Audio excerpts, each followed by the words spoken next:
মুগ্ধ তিথির আলো ফুটতেই 5টার দিকে রওনা দিয়েছিল। 3 ঘন্টা হাঁটা আর প্রায় 1 ঘন্টা বাস জার্নির পর ওরা থানচি পৌঁছেছিল। থানচি গেস্ট হাউসে ঢুকেই মুগ্ধ রিসেপশনের দিকে গেল। পিছন পিছন খেলো তিতির। ঘড়ির কাঁটা ছিল তখন 9টার আশেপাশে। মুগ্ধ জিজ্ঞাসা করলো, আচ্ছা, 26 জনের একটা দল এসেছে না কালকে? ওনারা তো আজ ভোরে রোমাক্রি রওনা দিয়েছে। তা প্রায় 3-4 ঘন্টা হবে। আপনারা ওনাদের খুঁজছেন কেন? আমরা ওই দলের নাফাকুম ট্রিপে এসেছি। পথে আমরা ওদের হারিয়ে ফেলি। ও হ্যাঁ, ওনারা তো 28 জনেরই বুকিং দিয়েছিল। হ্যাঁ, এত আগে রওনা দিয়েছে, এখন তো ধরতেও পারবেন না ওদের।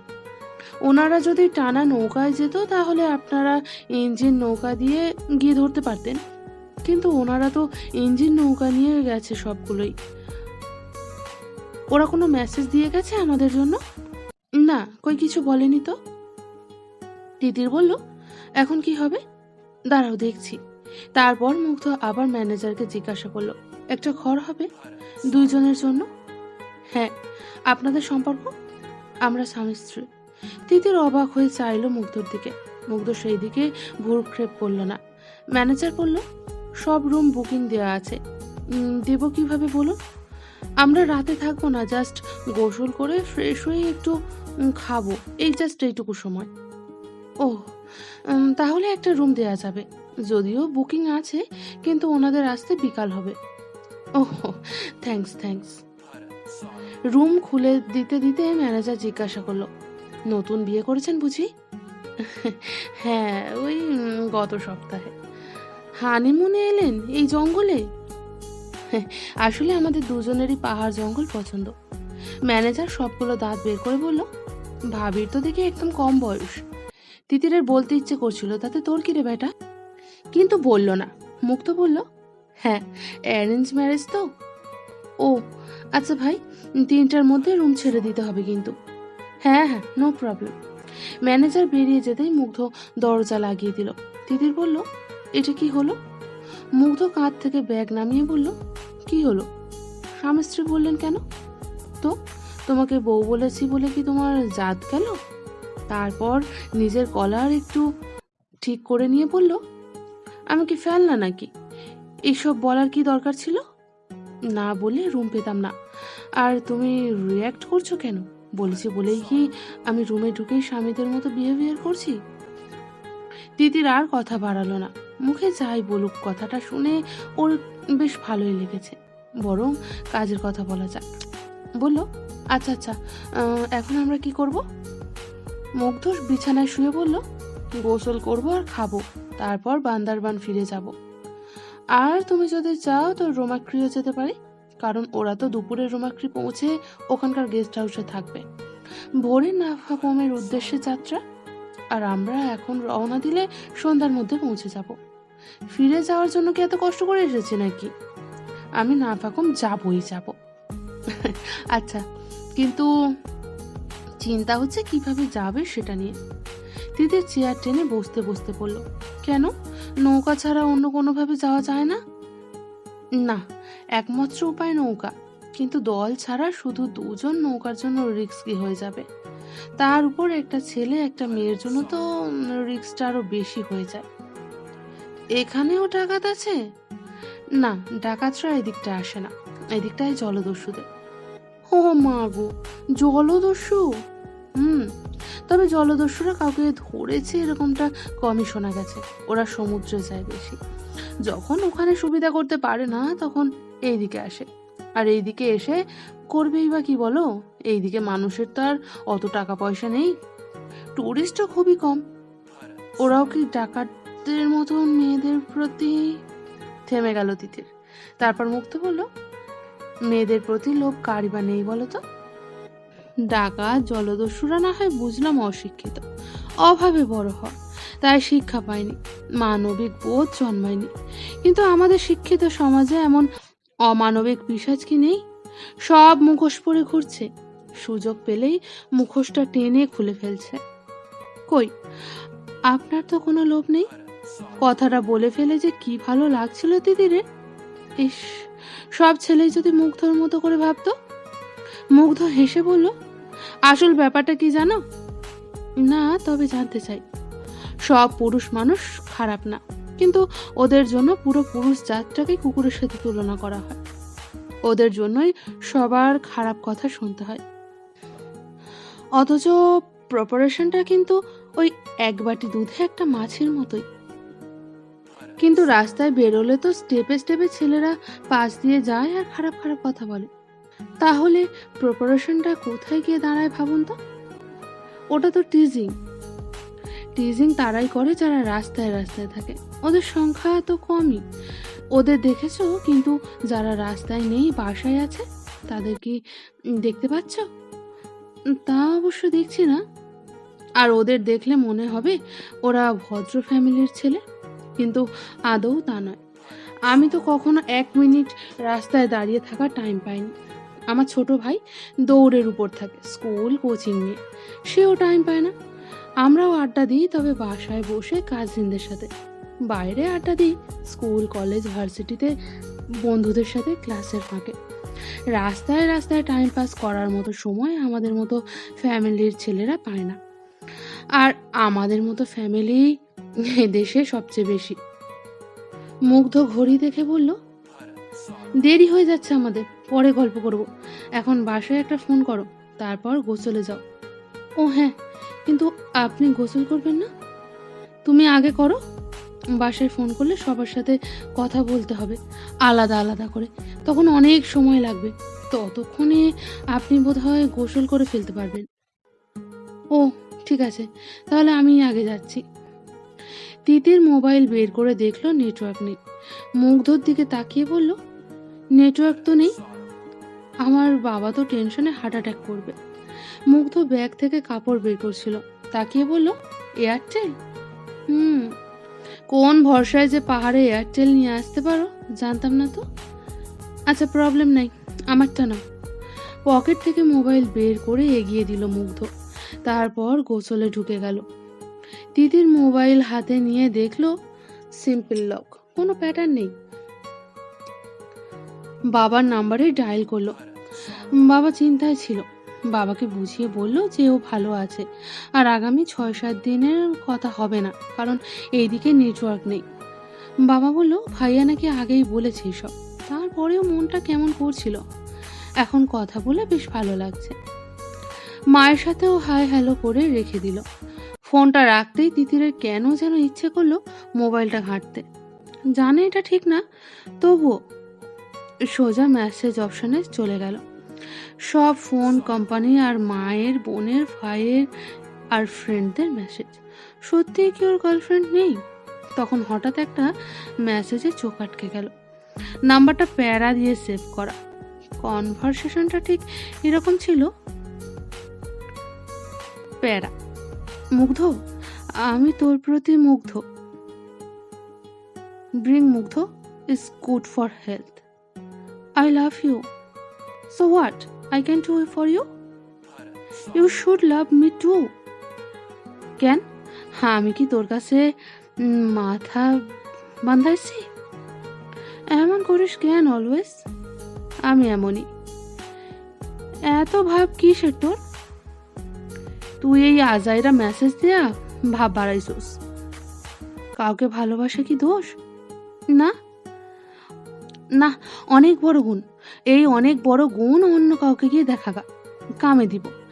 আমার পয়সা এত সময় নষ্ট কইরা লাভ কি বল? আমারে এমনি বলতেছিস কেন তুই? আমারে তো আম্মা কইব তোর পোলাপান। আমারে আম্মা কইতেছিস কেন তুই? আমারও তো আম্মা কইব তোর পোলাপান। আমার পোলাপানের কি ঠেকা পড়ছে তোরে আম্মা কইব? আমি জন্ম দিমু তাইলে কি আর অনেক বেটিরে আইসা কইব আম্মা? You are mad. ছাগল একটা। ছাগল পাগল যা মন চায় ক, কিন্তু আমি সত্যি তোর বাচ্চার মা হতে চাই। তার মানে তুই আমার লগে সেক্স করতে চাস? সেক্স, বিয়ে, বাচ্চা সব করতে চাই। বিয়ে তো 100 মিলিয়ন দূরে, তোর মতো মাইয়ার লগে তো মুই সেক্সও করি না। বাথরুমে দরজা খোলার শব্দে তিতির তাড়াতাড়ি ব্যাকে গিয়ে কাটলো, যাতে হাইলাইটসে মেসেজ অপশনটা এসে না থাকে। ভাগ্যিস মুগ্ধ দরজা খুলে বের হওয়ার আগেই তিতির ফোনটা হাত থেকে রাখতে পেরেছিল। মুগ্ধ শুধু জিন্স পরে বেরিয়ে এসেছে খালি গায়ে। এটা কোনো কথা? সদ্য ভেজা লোমগুলো প্রথমবারের মতো দেখে তিতিরের চোখ ফেরাতে পারছিল না। মুগ্ধ তাকাতেই চোখ ফিরিয়ে নিল। মুগ্ধ শার্ট পরতে পরতে বলল, তিতির তুমি গোসলে যাও, আমি খাবার কিনে নিয়ে আসি। আর আমাদের তো রোমাক্রি পৌঁছাতে সন্ধ্যা হয়ে যাবে। দুপুরে নৌকায় রান্না করার জন্য কিছু বাজারও করতে হবে, ওটাও করে নিয়ে আসি। নৌকায় রান্না কিভাবে সম্ভব? এখানে নৌকাগুলো তো অনেক দূরে দূরে যায়, নৌকোতেই রান্নার সব ব্যবস্থা থাকে। চুলা, হাঁড়ি, বাটি, ইভেন মশলা বাটার পাটা সব থাকেই মাঝিদের কাছে। কথা শেষ করে একটা হাসি দিল মুগ্ধ। তিতির বলল, ও এখন কি খাবে সেটা বলো। ভাত, যা দিয়ে হোক ভাত হলেই হবে, খুব খিদে পেয়েছে। একদম মনের কথা বলেছ, আমার মনটাও এখন ভাত চাইছিল। সকালে ভাত খেতে পারি না, কিন্তু এখন মনে হচ্ছে ভাত না খেতে পেলে বুঝি মরেই যাব। এক্স্যাক্টলি। আচ্ছা, এখন তো 9:30 বাজে, আমি আধ ঘন্টার মধ্যে ফিরবো। তুমি গোসল করে একেবারে রেডি হয়ে নেবে, আর হ্যাঁ, সালোয়ার কামিজ পরবে। আচ্ছা। বের হতে গিয়ে আবার ফিরল মুগ্ধ। জিজ্ঞাসা করলো, আচ্ছা তোমার কি কোনো স্ক্রিন প্রবলেম আছে, মানে অ্যালার্জি কিংবা অন্য কিছু? না, কেন বলুন তো?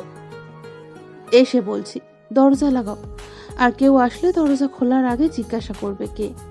আমি না হলে দরজা খুলবে না, সে যেই হোক না কেন। ম্যানেজার আসলেও না, কোনো অজুহাত দিয়ে দেবে, কেমন? আচ্ছা। মুগ্ধ বেরিয়ে যেতেই তিতিরের মনটা আনন্দে নেচে উঠল। যেই ছেলেটা অন্য মেয়েদের সাথে ওইভাবে কথা বলে, সেই ছেলেটাই ওর এত খেয়াল রাখছে। সেটা কি শুধু ওর সাথে আছে বলে নাকি অন্য কিছু? মুগ্ধ বাইরে যেতে যেতে মাকে ফোন করে কথা বলল। বাবাকে ফোন করে 5,000 টাকা বিকাশ করতে বলে দিল। কখন কিসে লাগে বলা যায় না, এরপর সামনে কি আছে কে জানে। কিন্তু আল্লাহর কাছে হাজার শুকরিয়া জানালো মুগ্ধ। ভাগ্যিস সাফিদের হারিয়েছিল, না হলে হয়তো এইসব কিছুই হতো না। গতকাল সারা দিন আর সারা রাত ভয় ছিল, বিপদ ছিল, তবু জীবনের শ্রেষ্ঠ সময়, অন্যতম একটা সময় ছিল। তিতিরের জন্য অন্যরকম একটা ফিলিংস হচ্ছে, যা কখনো অন্য কারোর জন্য হয়নি। কিন্তু তিতিরেরও কি কোনো ফিলিংস হচ্ছে নাকি হচ্ছে না? ফিলিংস না হলে কি কাল রাতে ওইভাবে পা থেকে মাথা পর্যন্ত খুঁটিয়ে খুঁটিয়ে দেখতো? ফিলিংস না হলে কি জিজ্ঞাসা করতো কিরকম মেয়ে ওর পছন্দ? মুগ্ধ শিওর যে তিতিরেরও কিছু ফিলিংস হচ্ছে। যদি না হয় তাহলে ও বুঝবে ভালোবাসা কিছুই বোঝে না। ব্যাপারটা আর একটু ঘাটিয়ে দেখতে হবে 100% সিওরিটির জন্য। কেনাকাটা শেষ করে এসে মুগ্ধ দরজায় নক করলো। তিতির জিজ্ঞাসা করলো, কে? মুগ্ধর মাথায় দুষ্টুমি চাপলো, তাই কিছু বলল না।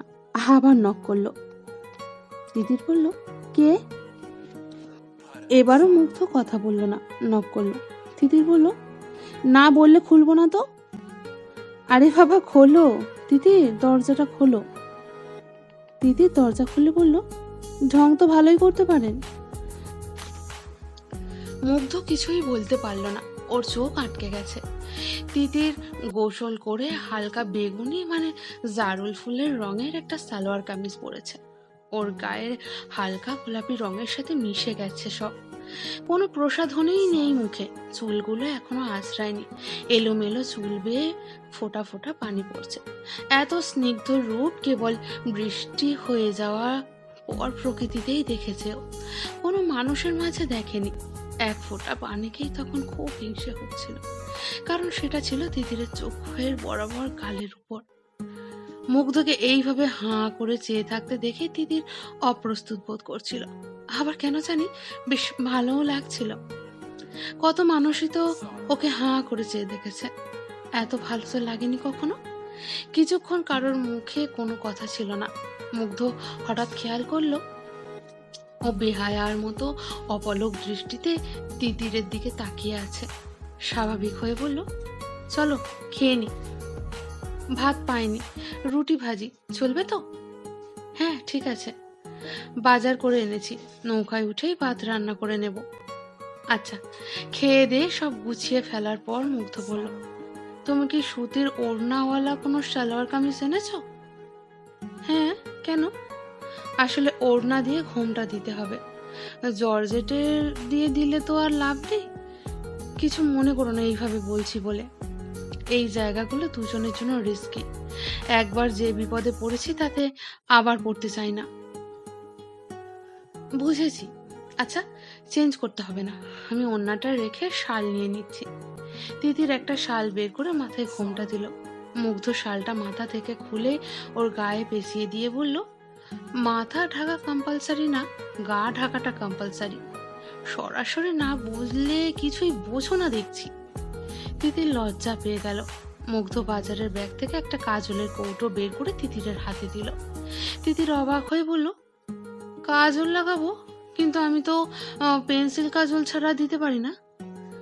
মুগ্ধ হেসে বলল, মুখে আর হাতে পায়ে যতটুকু দেখা যাচ্ছে তাতে এই কাজলটা ভালো করে ব্লেন্ড করে লাগাবে, মানে মুখে কালি মেখে কালো সাজবো। জানি তুমি এখন আমাকে অনেক খারাপ ভাববে, সন্দেহবাতিক ভাববে, বাট আমি তোমার সেফটির জন্য এটা করতে বলছি। পাহাড়ে লুকানোর জায়গা ছিল, লুকিয়েছিলাম। নদীতে কিন্তু চারপাশে পানি, বিপদ এলে কোথায় যেতে পারবো না। তিতিরের বুকের মধ্যে হু হু করে লিলুয়া বাতাস বয়ে গেল। এতটা ভাবে মুগ্ধ ওকে নিয়ে। তিতির মুগ্ধর কথা মতোই কাজলের কালি দিয়ে মুখ, হাত, পা সব কালো করে ফেলল। তারপর মুগ্ধর দিকে ফিরে পড়ল, ঠিক আছে। মুগ্ধ এগিয়ে এসে একটু কাজল নিয়ে নিজের দুই হাতের আঙুলে ব্লেন্ড করে তিতিরের সামনে দাঁড়িয়ে হেসে বলল, কানে কে লাগাবে সুন্দরী? তারপর মুগ্ধ তিতিরের দুই কানে কালি লাগালো। ওর ছোঁয়া পেয়েই তিতির কেমন শিউরে উঠল। তা দেখেই মুগ্ধর ভেতরে কি যেন হলো, সরে গিয়ে বলল, তুমি নিজেই লাগিয়ে নাও,